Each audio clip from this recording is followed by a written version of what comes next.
आज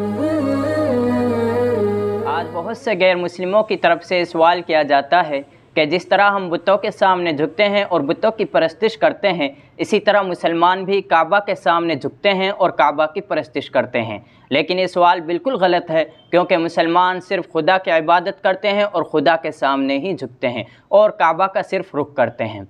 और इसके ऊपर बहुत से दलाइल भी मौजूद है। सबसे पहली दलील तो यही है कि हम खुद काबा की माबूदियत का इनकार करते हैं, और जाहिर है कि कोई आबिद अपने माबूद की माबूदियत का इनकार नहीं किया करता। और दूसरी बात यह कि अगर कोई शख्स मस्जिद में आए और क़िबला की तरफ रुख करके नमाज शुरू कर दे और उसके दिल में काबा का ख्याल भी न आए, तो भी उसकी नमाज दुरुस्त हो जाती है।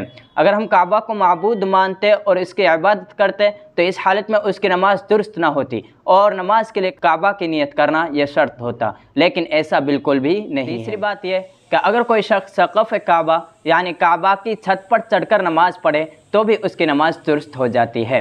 अगर हम काबा को माबूद मानते और काबा की इबादत करते तो इस हालत में उसकी नमाज दुरुस्त ना होती, क्योंकि पहली बात तो यह कि अब उसके सामने काबा मौजूद नहीं है, और दूसरी बात यह कि काबा के ऊपर चढ़ना गोया के माबूद के ऊपर चढ़ना है, और माबूद के ऊपर चढ़ना ये गुस्ताखी है। तो इस हालत में तो किसी भी तरह नमाज दुरुस्त नहीं होनी चाहिए थी, लेकिन इस हालत में भी नमाज दुरुस्त हो जाती है। अब मैं आपको बतलाता हूँ कि इस्तक़बाल क़िबला का राज यह है कि इबादत के रूह दिलजमाई और यकसोई है, और बग़ैर दिलजमाई और यकसोई के इबादत की सिर्फ सूरत ही सूरत पाई जाती है, रूह नहीं पाई जाती। और ये ऐसी बात है जिसको तमाम अहले अदियान तस्लीम करते हैं। इसी वजह से नमाज का अंदर सुकून आज़ा का हुक्म दिया गया है और सफ़े सीधी करने का हुक्म दिया गया है।